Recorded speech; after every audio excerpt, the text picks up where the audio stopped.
The Chinese theory, Tianxia system.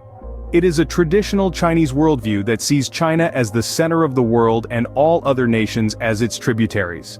The Tianxia system is based on the belief that the Chinese emperor has a mandate from heaven to rule over all the people of the world. There is no one definitive reference for the Tianxia system, but it is mentioned in a number of ancient Chinese texts, including the Book of Rites, Li Ji, and the Mencius, Mengzi.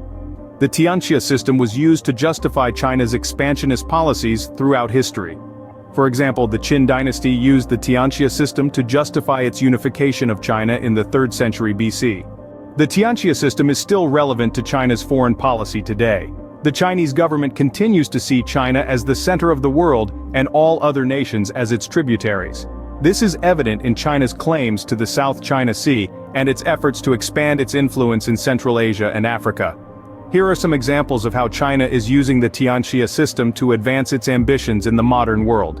China is using the Tianxia system to justify its claims to the South China Sea.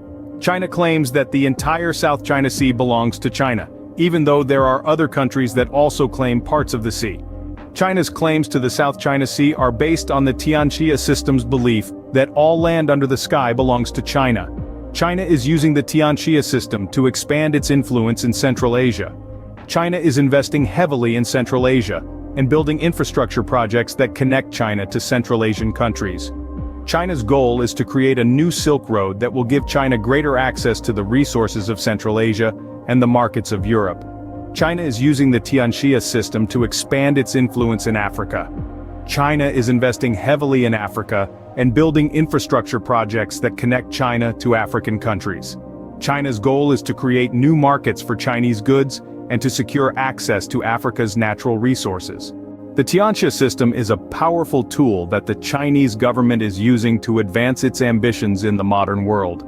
It is a reminder that China has a long history of expansionism and that it is determined to become the dominant power in the world.